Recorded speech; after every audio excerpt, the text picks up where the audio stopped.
வாழ்க்கையில court, case அப்படின்லாம் போகாம இருக்கிறதுக்கு என்னலாம் பண்ணணும் அப்படிங்கிறத விட, நீங்க என்னலாம் பண்ணாம இருக்கணுங்கிறத முதல்ல தெரிஞ்சுக்கோங்க. முதல் விஷயம் நீங்க ஒரு ஆணா இருந்துட்டு ஒரு மேரேஜ் பண்ண போறீங்க அப்படின்னு சொன்னா, மேரேஜ் பண்ணதுக்கு அப்புறம் உங்களுக்கும், உங்களுடைய ஒய்ஃப்க்கும் சில பிரச்சனைகள் வருது. அந்த பிரச்சனைக்கு உங்களுடைய அம்மா தான் ஒரு காரணமா இருக்கிறாங்க அப்படின்னு சொன்னா, உங்களுடைய ஒய்ஃப்க்கு நீங்க தர வேண்டிய ஸ்பேஸ தந்து தான் ஆகணும்.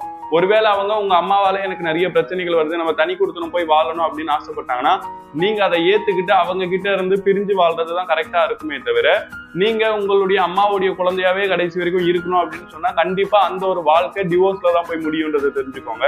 2வது விஷயம், நீங்க திருமணம் பண்ண போறீங்க அப்படிங்கிறதுக்காக உங்களுடைய வயசை மறைச்சு நீங்க திருமணம் பண்ணணும் அப்படின்னு நினைச்சீங்கன்னா, நீங்க மேரேஜ் ஆனதுக்கு அப்புறம் உங்களுடைய வயசு என்ன அப்படிங்கிறது தெரிய வரக்கூடிய நேரத்துல உங்களுக்கு வயசு 38 அப்படின்னு சொல்லிட்டு உங்களுடைய ஒய்ஃபுக்கு வயசு 24 அப்படின்னு சொல்லிட்டு ஒரு பெரிய அளவிலான வித்தியாசம் இருக்கு அப்படின்னா, கண்டிப்பா உங்களுடைய 2 பேருக்கும் நடுவுல ஒரு கம்யூனிகேஷன் அப்படிங்கிறது சரியான முறையில இருக்காது. அவங்க சொல்றத உங்களால அண்டர்ஸ்டாண்ட் பண்ணிக்க முடியாது. நீங்க சொல்றத அவங்களால அண்டர்ஸ்டாண்ட் பண்ணிக்க முடியாது.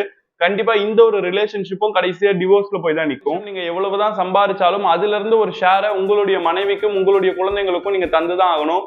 நீங்க ஒரு வேளை தரமாட்டேன் அப்படின்னு சொல்லிட்டு மறுக்கிறீங்க அப்படின்னு சொன்னா, ஒவ்வொரு விஷயத்துக்குமே அவங்க இன்னொருத்தவங்க கிட்ட கையேந்த வேண்டிய நிலை வந்துருச்சு அப்படின்னு சொன்னா, இதனால மன உளைச்சலுக்கு ஆளானவங்க நீங்க சரியான முறையில அவங்கள பாத்துக்கல அப்படின்னு சொல்லிட்டு லாஸ்டா நீதிமன்றத்துல போயிட்டு எனக்கு அவர்கிட்ட இருந்து மெயின்டெனன்ஸ் வாங்கித்தாங்க அப்படின்னு சொல்லிட்டு இந்த ஒரு வழக்கு நீதிமன்றத்துக்கு போகதான் செய்யும். இந்த மாதிரியான சின்ன சின்ன விஷயங்களெல்லாம் நீங்க பார்த்து பண்ணிட்டீங்க அப்படின்னு சொன்னாலே உங்களுடைய வாழ்க்கையில நீதிமன்றத்துக்கு போக வேண்டிய தேவை இருக்காது. குடும்ப விஷயத்துலன்றதை தெரிஞ்சுக்கோங்க. இந்த மாதிரி இன்னும் பல விஷயங்களை தெரிஞ்சுக்க நம்மளுடைய சேனலை மறக்காம ஃபாலோ பண்ணிக்கோங்க.